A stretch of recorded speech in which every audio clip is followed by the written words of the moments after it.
자, 우리 시간 다 함께 일어나셔서 열왕기상 22장 29절부터 53절까지 말씀을 보겠습니다.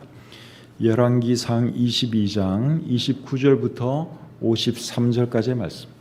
본문이 조금 길지만 이해를 위해서 천천히 다 읽도록 하겠습니다. 열왕기상 22장 29절부터 53절까지 말씀 찾으셨으면 저와 여러분들이 한 절씩 교독하겠습니다. 이스라엘의 왕과 유다의 여호사밧 왕이 길르앗 라못으로 올라가니라.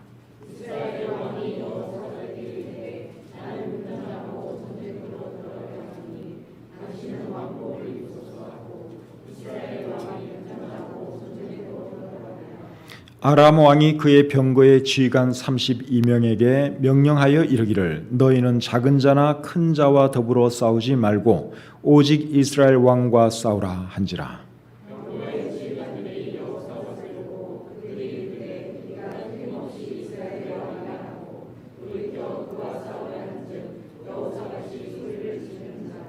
병거의 지휘관들이 그가 이스라엘의 왕이 아님을 보고 쫓기를 그치고 돌이켰더라.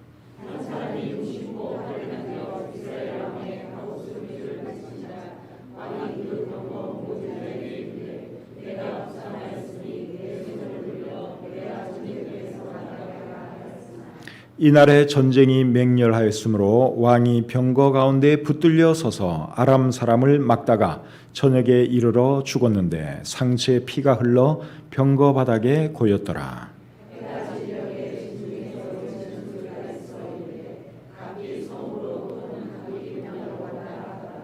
왕이 이미 죽음에 그의 시체를 메어 사마리아에 이르러 왕을 사마리아에 장사하니라.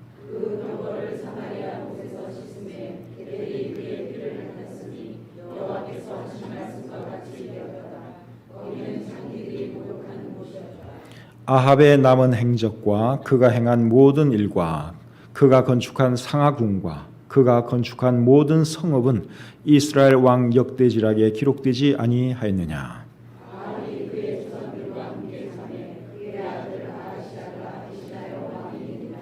이스라엘의 아합 왕 제4년에 아사의 아들 여호사밧이 유다의 왕이 되니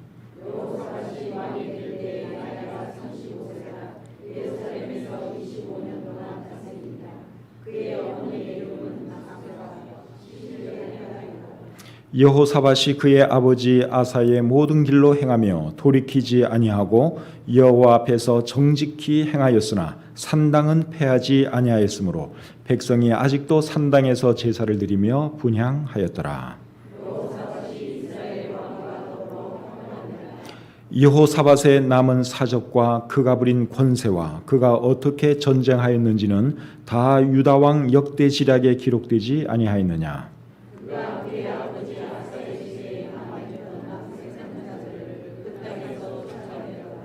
그때에 에돔에는 왕이 없고 섭정 왕이 있었더라.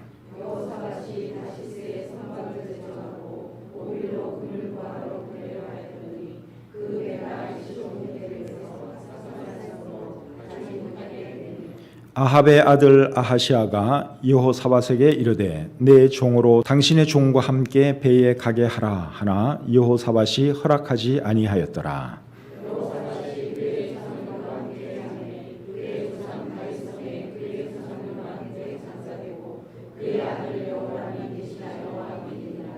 유다의 여호사밧 왕 제17년에 아합의 아들 아하시아가 사마리아에서 이스라엘의 왕이 되어 2년 동안 이스라엘을 다스리니라.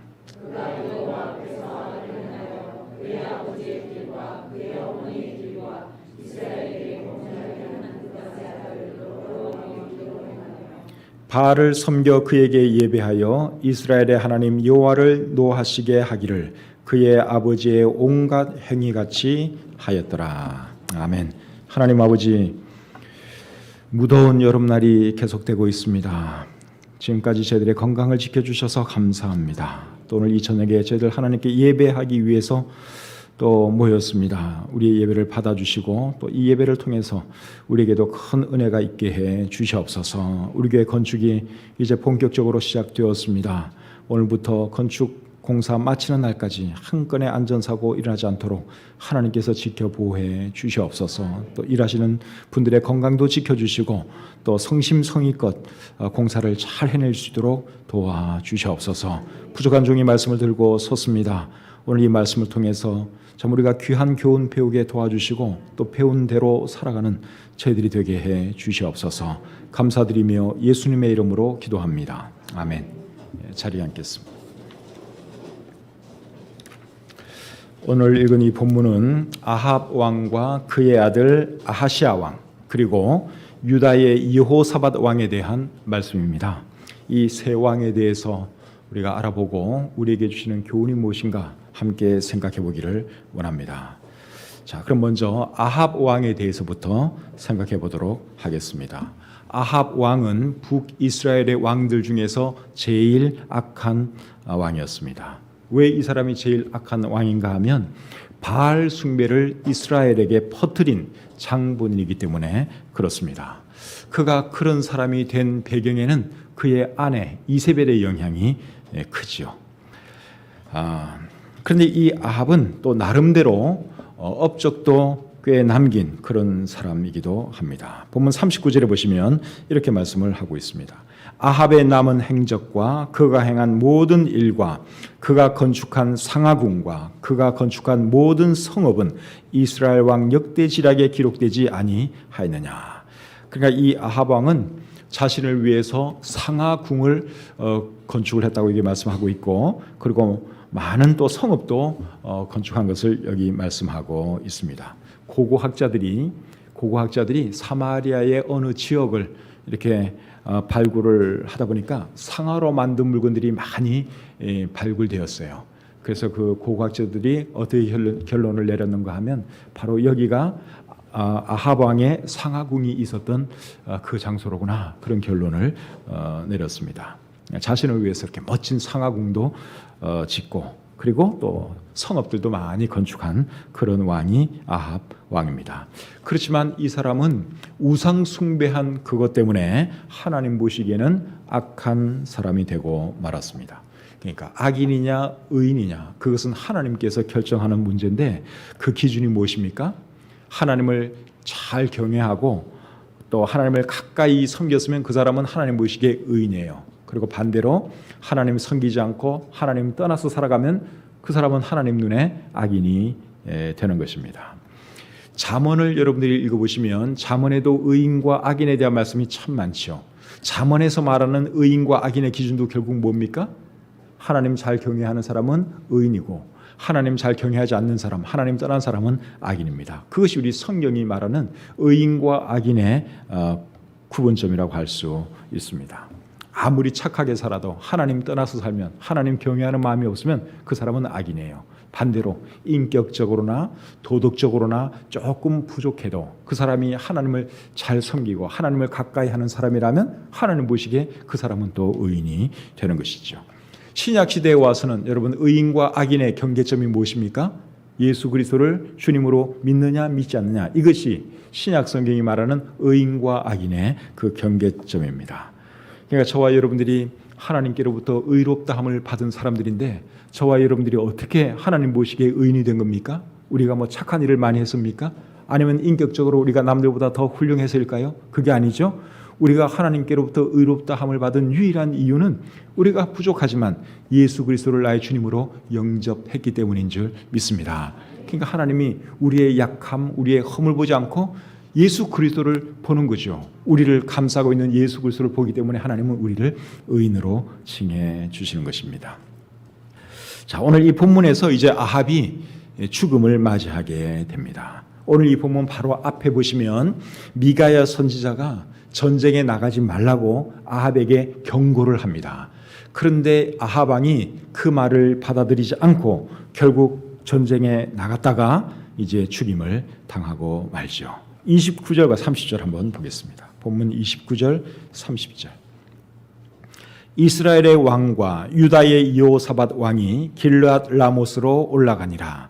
이스라엘의 왕이 여호사밧에게 이르되 나는 변장하고 전쟁터로 들어가려 하노니 당신은 왕복을 입으소서 하고 이스라엘의 왕이 변장하고 전쟁터로 들어가니라. 여기 보니까 아합이 여호사밧 왕에게 뭐라고 말합니까?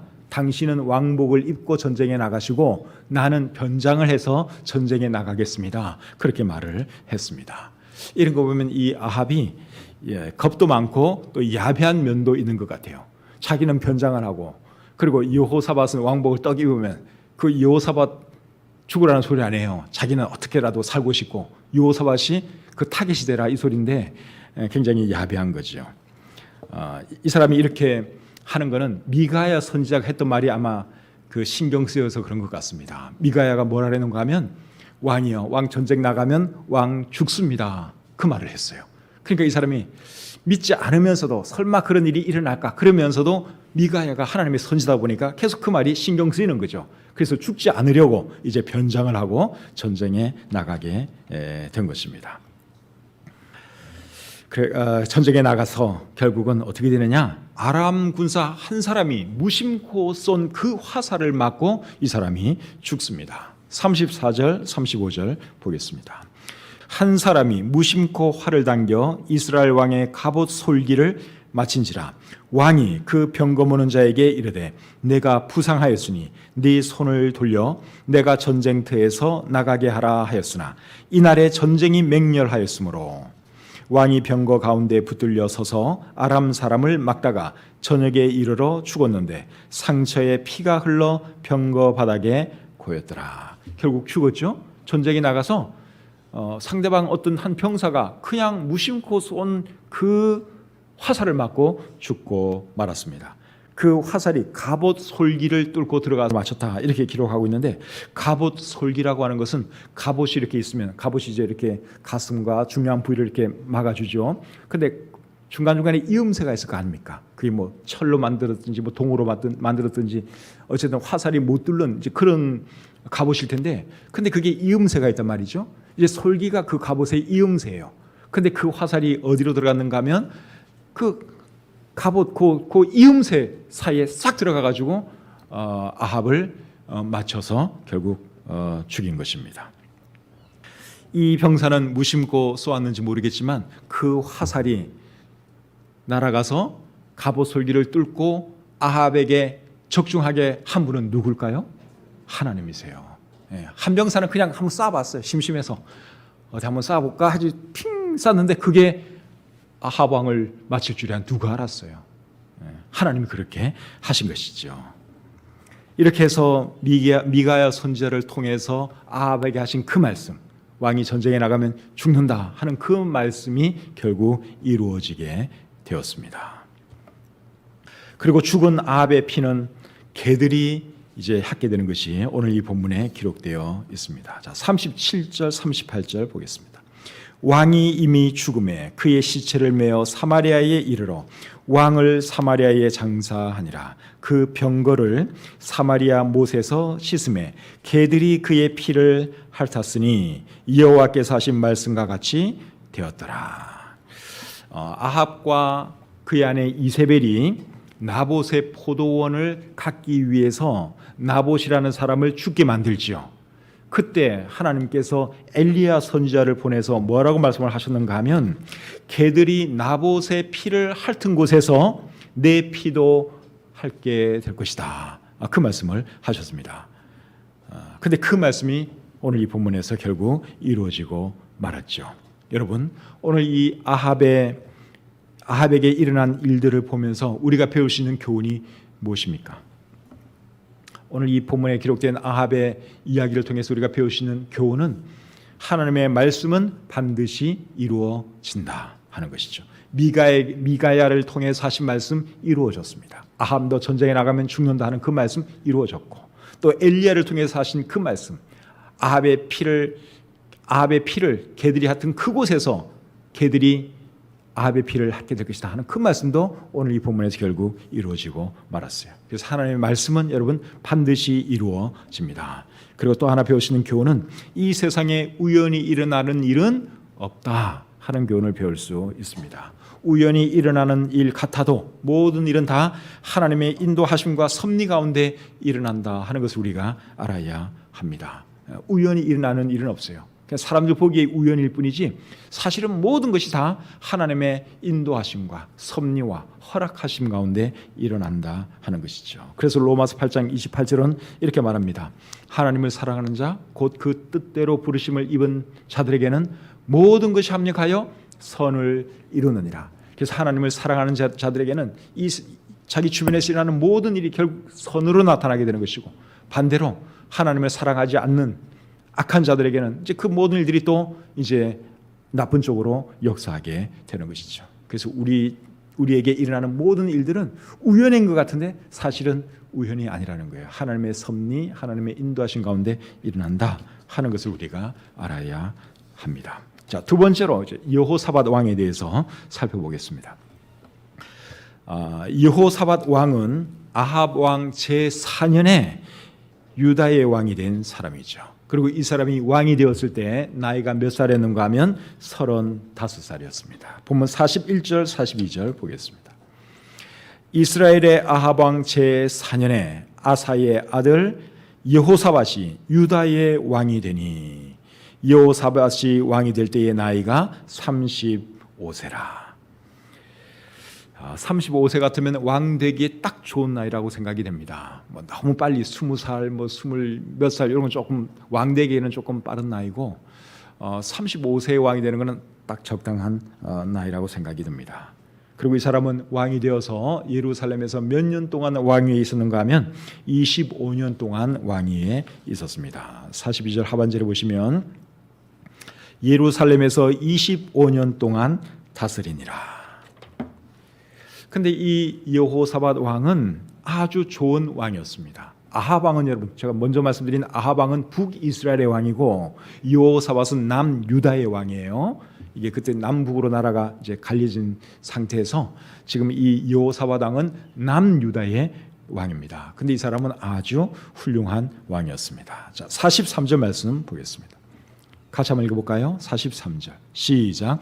여호사밧이 그의 아버지 아사의 모든 길로 행하며 돌이키지 아니하고 여호와 앞에서 정직히 행하였으나 산당은 패하지 아니하였으므로 백성이 아직도 산당에서 제사를 드리며 분향하였더라. 여기 보니까 여호사밧이 그의 아버지 아사의 모든 길로 행하며 돌이키지 아니하고 여호와 앞에서 정직히 행하였다고 말씀하고 있죠. 그러니까 이 여호사밧 왕은 참 좋은 왕이었어요. 그리고 그의 아버지 아사도 물론 좋은 왕이었습니다. 그의 아버지에 대해서 조금 보기를 원하는데 열왕기상 15장 11절부터 15절 한번 보겠습니다. 열왕기상 15장 11절부터 15절까지 말씀 제가 한번 읽어드리겠습니다. 아사가 그의 조상 다윗같이 여호와 보시기에 정직하게 행하여 남색하는 자를 그 땅에서 쫓아내고 그의 조상들이 지은 모든 우상을 없애고 또 그의 어머니 마아가가 혐오스러운 아세라상을 만들었으므로 태우의 위를 패하고 그 우상을 찍어 기드론 시냇가에서 불살랐으나 다만 산당은 없애지 아니하니라. 그러나 아사의 마음이 일평생 여호와 앞에 온전하였으며 그가 그의 아버지가 성별한 것과 자기가 성별한 것을 여호와의 성전에 받들어 드렸으니 곧 은과 금과 그릇들이더라. 오늘 이 본문에 나오는 여호사밧의 아버지 아사 왕이 방금 읽은 이 말씀을 보니까 참 좋은 왕이죠. 아주 하나님을 잘 섬기는 훌륭한 왕이었습니다. 근데 이 아사가 다른 우상들은 다 없앴는데 산당은 제거하지 아니했다고 말씀을 하고 있죠. 그리고 오늘 이 본문에 보시면 그의 아들 여호사밧 왕도 다른 거는 다 잘했는데 산당은 없애지 아니했다고 기록하고 있습니다. 산당이라고 하는 것은 뭔가 하면 어떤 높은 곳에 있는 집을 말하는 것이죠. 산에 있는 어떤 그런 이제 집을 말하는 것인데 가나안 땅 사람들은 그곳에서 그들의 신을 섬겼습니다. 자기 신들에게 뭐 제물도 바치고 뭐 분향도 하고 이제 그런 일을 하던 곳이 산당이에요. 근데 유다 사람들이 이제 그 가나안 땅에 들어가서는 그 산당에서 누구를 섬겼는가 하면 하나님을 섬겼습니다. 그 산당에서 이방 사람들이 섬기던 그 산당을 이용해서 그곳에서 하나님께 제사도 드리고 하나님께 분향도 한 것이죠. 그리고 역대상 21장 29절에 보니까 모세가 만들었던 성막과 번제단이 그 당시에 어디에 있었는가 하면 기브온 산당에 있었습니다. 역대상 21장 29절에 있는데 그 말씀을 한번 보겠습니다. 역대상 21장 29절 말씀입니다. 옛적에 모세가 광야에서 지은 여호와의 성막과 번제단이 그때의 기브온 산당에 있었으나, 모세가 만들었던 그 성막 그리고 번제단 어디에 있었느냐? 기브온 산당에 있었다는 것입니다. 기브온 산당 하면 생각나는 것이 뭐예요? 솔로몬 왕이 1천 번제를 드렸던 곳이 기브온에 있는 산당이죠. 근데 그곳에 뭐가 있었는가 하면 모세가 만든 성막과 번제단이 거기에 있었다는 거예요. 그래서 이런 이 산당들이 여기저기 이제 산마다 이렇게 있었는데, 이스라엘 사람들이 그 땅에 들어오기 전에는 이방 사람들이 그곳에서 자기네 신들을 섬겼고, 이스라엘 사람들이 거기에 들어와서는 그 장소를 이용해서 누구에게 예배를 드린 거예요? 하나님께 예배를 드린 것입니다. 그런데 하나님은 산당에 대해서 어떤 명령을 내렸는가 하면, 가나안 땅에 들어가면 산당들 다 헐어버리라, 없애버려라, 그런 명령을 내렸습니다. 민수기 33장 52절에 그 말씀이 있는데 제가 한번 읽어드리겠습니다. 민수기 33장 52절입니다. 그 땅의 원주민을 너희 앞에서 다 몰아내고 그 새긴 석상과 부어 만든 우상을 다 깨뜨리며 산당을 다 헐고, 산당을 어떻게 하라고요? 헐어버리라 그랬어요. 왜 그런가 하면 그곳은 이방 사람들이 우상 숭배하던 장소니까 하나님께서 다 헐어버리라 그런 거예요. 근데 아사 왕과 여호사밧 왕은 왜 하나님께서 헐라고 한 그 산당을 헐지 않았을까요? 그 당시에 유다 사람들이 그곳에서 하나님을 나름대로 잘 섬기고 있었거든요. 그러니까 하나님 잘 섬기니까 됐다. 그래서 아마 헐지 않았다고 생각이 듭니다. 근데 그걸 계속 그렇게 내버려 두면 어떤 가능성이 있는가 하면 그곳에서 또 언제 우상을 섬기게 될지도 몰라요. 그래서 하나님은 다 헐어버리라 그런 것이고, 아사왕과 여호사밧은 생각하기에 지금 우리 백성들이 그곳에서 하나님을 잘 섬기니까 그럼 됐지, 이제 이렇게 생각을 한 거예요. 그래서 그냥 내버려 둔 것입니다. 그러나 원래는 헐었어야 했습니다. 그리고 이 여호사밧 왕은 오늘 이 본문에 보니까 남색하는 자들도 다 그 땅에서 쫓아냈다고 말씀을 하고 있습니다. 자, 46절을 보겠습니다. 오늘 본문 46절입니다. 46절 같이 읽죠. 시작. 그가 그의 아버지 아사의 시대에 남아있던 남색하는 자들을 그 땅에서 쫓아내었더라. 남색하는 자들을 다 쫓아냈다 그랬어요. 근데 조금 전에 이 여호사밧의 아버지 아사 왕도 남색하는 자들을 다 쫓아냈다 그랬거든요. 다 쫓아냈는데 아마 그때 숨어있던 사람들도 좀 있었던 것 같고, 쫓겨났다가 또 아사 왕이 죽고 난 뒤에 이렇게 다시 슬그머니 들어온 그런 사람들도 있었던 것 같습니다. 근데 그 사람들을 또 누가 쫓아냈다고요? 여호사밧이 다 쫓아낸 거예요. 남색하는 자들은 뭐 하는 사람인 줄 아시죠?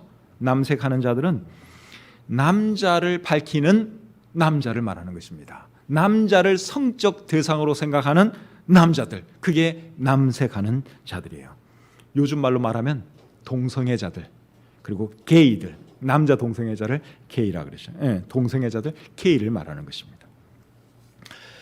킹 제임스 성경과 NASB 영어 성경에 보시면 남색하는 자들을 어떻게 번역을 했는가 하면 sodomites 이렇게 번역을 했습니다. sodomites. 여러분들이 sodomites라고 하는 단어를 사전에서 찾아보시면 남색자들 이렇게 번역이 되어 있습니다. 근데 이 sodomites라고 하는 이 영어 단어는 어디서 왔겠어요? 소돔 사람들, 소돔 사람들이란 뜻이에요. 소돔 사람들이 그 동성연애를 했잖아요. 롯의 집에 찾아온 천사, 이제 남자의 모습으로 왔겠죠. 그 사람들 끌어내라고, 자기네가 상관하겠다 하면서 막 끌어내라 그러잖아요. 그게 이 소돔성의 그 죄악 중에 참 그 심각한 죄가 뭐였는가 하면 동성연애였어요. 그래서 소돔 사람들이라고 하는 소도마이스가 오늘날에는 어떤 말로 쓰이는가 하면 남색자들, 동성애자들 이런 의미로 쓰이고 있습니다. 오늘날 전 세계적으로 이 동성애가 지금 거의 보편화되고 있는 것 같습니다. 제가 어릴 때만 하더라도 그때도 동성애자가 없지는 않았겠죠. 근데 지금처럼 대놓고 그러진 않았어요. 근데 지금은 완전히 그냥 시청 앞에서 시위도 하고 막 그러잖아요. 그리고 이렇게 자기가 동성애자라는 걸 밝히기도 하고 이제 그런 시대가 되어버렸죠. 그리고 동성 결혼도 막 이제 허용해 달라고 하는 그런 또 운동도 일어나고 있습니다. 그러나 하나님은 여러분 동성애, 동성결혼 이런 거 여러분 정말 미워하시는 죄입니다. 레위기 20장 13절을 한번 보겠습니다. 레위기 20장 13절. 시대가 아무리 변해도 우리 하나님 말씀은 언제나 진리입니다. 그래서 우리가 하나님 말씀을 따라야 하는 것이죠. 레위기 20장 13절 같이 한번 읽어보겠습니다. 시작. 누구든지 여인과 동침하듯 남자와 동침하면 둘 다 가증한 일을 행함인즉 반드시 죽일지니 자기의 피가 자기에게로 돌아가리라. 동성애하면 어떻게 하라 그랬어요? 죽이라 그랬어요. 하나님이 정말 미워하는 죄이기 때문에 그런 사람은 살려두면 안 된다. 그렇게 말씀을 하고 있습니다. 로마서 1장 27절 또 한번 보겠습니다. 로마서 1장 27절 신약에 있는 말씀이죠. 그와 같이 남자들도 순리대로 여자 쓰기를 버리고 서로 향하여 음욕이 불일듯하며 남자가 남자와 더불어 부끄러운 일을 행하여 그들의 그릇됨에 상당한 보응을 그들 자신이 받았느니라. 그러니까 우리 신약 성경도 동성애에 대해서는 아주 못된 죄라고 그렇게 이제 규명을 하고 있습니다. 그래서 우리나라가 정말 복을 받으려면 동성연애, 동성결혼 그런 거 허용해 주면 안 됩니다.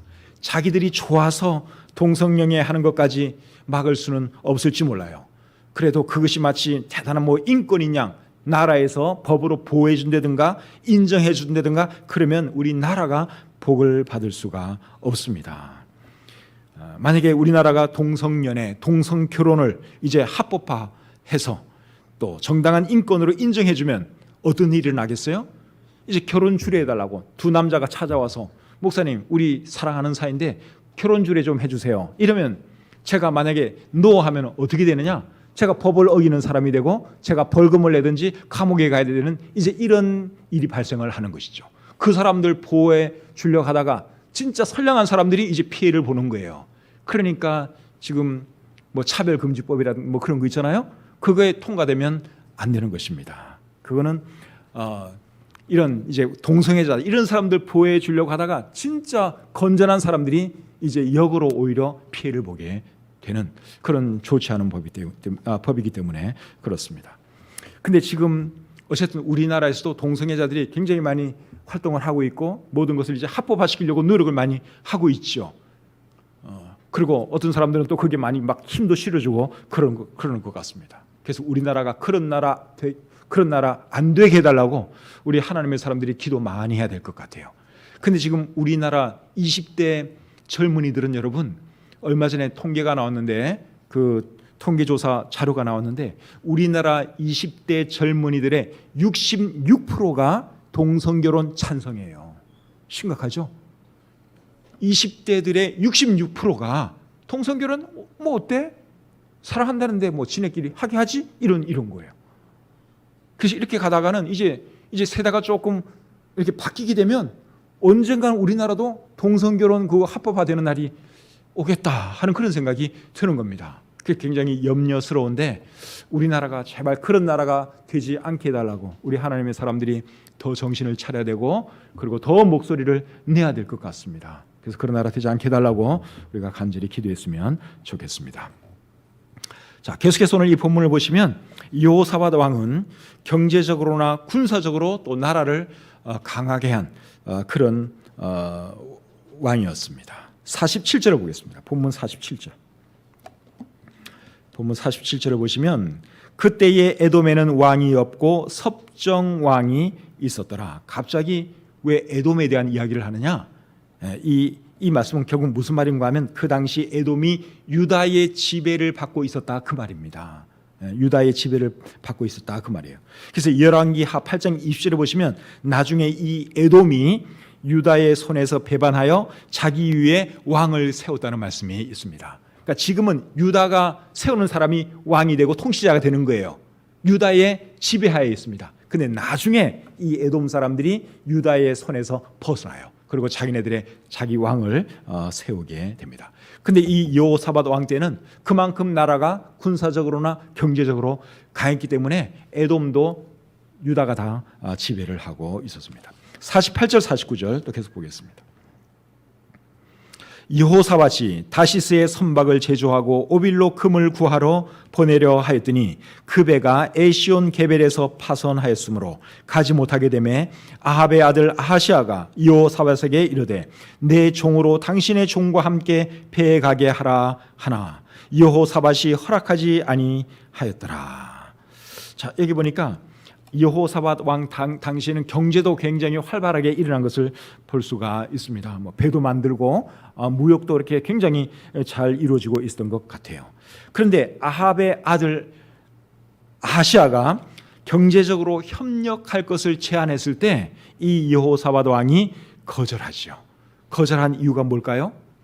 거절한 이유가 뭔가 하면 그 전에 여호사밧이 아하시아와 협력하다가 하나님께로부터 책망을 받은 일이 있기 때문에 그렇습니다. 그 내용이 역대하 20장 35절부터 37절에 나옵니다. 한번 보겠습니다.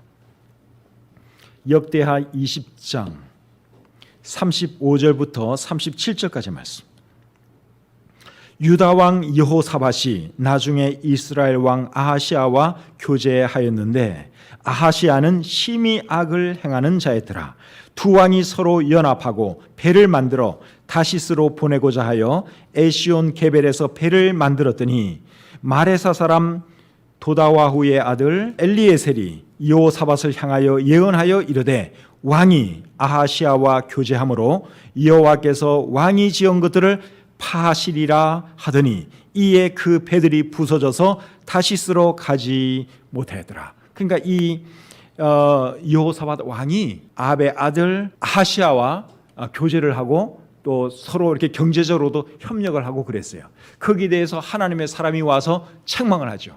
왕이 계속 이스라엘 왕과 그렇게 친하게 지내시면 하나님이 노하십니다. 멈추세요. 그렇게 해가지고 결국 어떤 일이 나게 되는가 하면 그 여호사밧이 만든 그 배들이 이제 파선하는 그런 일이 일어나게 된 것입니다. 그러니까 오늘 이 본문에서 여호사밧이 만든 배가 파선한 이유가 결국 뭐라는 것입니까? 아하시아 왕과 교제했기 때문에 하나님께서 그 벌로 이제 배들이 깨지는 그런 사고가 일어나게 한 것이죠. 그리고 배가 파선하는 것을 보고 하나님의 그 선지자가 한 말이 생각난 거예요. 아차, 내가 아하시아 왕하고 교제하면 안 되는데 지금 교제를 하고 있었구나. 그하고 내가 협력을 하고 있었구나. 이제는 내가 하지 말아야 되겠다. 그래서 파선한 그 일이 있고 나서는 이제 이 사람이 아하시아하고 이제 협력을 안 하고 교제를 그만뒀다. 그 말입니다. 그래서 이 여호사밧을 보면서 우리가 어떤 교훈을 배울 수 있는가 하면 사람은 누구와 교제할 것인가가 굉장히 중요하다는 것입니다. 내가 누구와 교제를 하냐에 따라서 내가 하나님의 복을 받을 수도 있고 또 하나님의 벌을 받을 수도 있어요. 이 여호사밧이 지금 당한 일이 결국은 아하시아와 교제했기 때문에 배가 깨지고 이제 일이 안 되고 이런 일이 일어난 것이죠. 그래서 우리도 교제할 때 정말 신중하게 사람을 잘 가려서 교제할 필요가 있습니다. 어떤 사람들과 교제를 해야 될까요? 하나님 잘 섬기는 사람, 믿음 있는 사람, 또 하나님 말씀에 순종하는 사람, 교회와 교회 지도자를 사랑하는 사람, 이런 사람들과 교제해야 할 줄 믿습니다. 그래야지 하나님께서 그 사람을 축복해 주세요. 믿음 없는 사람 괜히 잘못 교제했다가 함께 믿음 없어져요. 부정적인 사람과 계속 교제하다 보면 사람이 부정적으로 변하는 것이죠. 그래서 우리가 교회 안에서도 내가 누구와 가까이 할 것인가, 누구와 사귈 것인가 생각을 하면서 교제를 해야 하는 것입니다. 자, 마지막 세 번째로 아하시아 왕에 대해서 보겠습니다. 아하시아 왕. 이 아하시아 왕은 아합의 아들이죠. 그리고 이 사람은 2년밖에 왕위에 있지를 못했습니다. 본문 51절을 보겠습니다. 유다의 여호사밧 왕 제17년에 아합의 아들 아하시아가 사마리아에서 이스라엘의 왕이 되어 2년 동안 이스라엘을 다스리니라. 왜 2년밖에 못 다스렸는가 하면 이 사람이 병에 걸려서 죽습니다.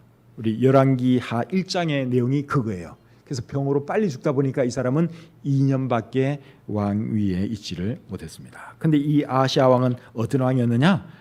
악한 왕이었습니다. 52절 53절 보겠습니다. 그가 여호와 앞에서 악을 행하여 그의 아버지의 길과 그의 어머니의 길과 이스라엘에게 범죄하게 한 느밧의 아들 여로보암의 길로 행하며 바알을 섬겨 그에게 예배하여 이스라엘의 하나님 여호와를 노하시게 하기를 그의 아버지의 온갖 행위같이 하였더라. 그의 아버지를 닮아서 이 사람도 결국 악한 왕이 되고 말았습니다. 그리고 그의 어머니 이야기도 여기 나오는데 그의 어머니는 누구였죠? 이세벨. 아버지는 아합, 어머니는 이세벨. 그러니까 어머니 아버지의 영향으로 이 사람도 악한 왕이 되었고, 그리고 여로보암의 길로 행했다 그랬는데 여로보암은 또 누구죠? 북이스라엘의 첫 번째 왕. 이 여로보암은 어떤 일을 했는가 하면은 금 송아지를 만들어 놓고 이것이 너희의 여호와 하나님이다. 이제부터는 예루살렘 가지 말고 여기서 이 금 송아지에게 제사를 드려라. 그렇게 해가지고 우상 숭배하게 만든 사람이 여로보암, 북이스라엘의 첫 번째 왕이죠. 근데 이 아하시아가 참 그의 부모와 그리고 북이스라엘의 첫 번째 왕의 영향을 고스란히 받아가지고 우상 숭배하는 왕이 되었다 하는 것입니다. 그래서 사람은 어릴 때 어떤 환경에서 성장하느냐가 굉장히 중요합니다. 어릴 때 예수님 잘 믿는 가정에서 자란 사람은 반드시 그런 것은 아니지만 커서도 비교적 신앙생활을 잘합니다. 그러나 어릴 때 우상 숭배하는 가정에서 자란 사람은 또 커서 역시 또 그런 사람이 될 가능성이 굉장히 높죠. 그래서 우리 자녀도 하나님 잘 섬기는 사람으로 키우려면 어릴 때부터 신앙교육을 잘 시켜야 하는 것이죠. 잠언 22장 6절 말씀은 여러분들이 잘 아는 말씀이죠. 마땅히 행할 길을 아이에게 가르치라. 그리하면 늙어도 그것을 떠나지 아니하리라. 우리 여기 요셉이 요한이 이렇게 지금 여기 와서 예배드리고 있는데 얼마나 좋아요. 부모님과 함께 수요예배도 나와서 예배드리는 이런 것이 여러분 나중에 이 아이들이 커서 결국은 또 하나님 섬기는 그런 이제 삶을 살아가는 데 큰 도움을 주는 것이죠. 그래서 우리 가정에서 우리 아이들 잘 양육해서 하나님 잘 섬기는 그런 자녀들로 키울 수 있기를 바랍니다.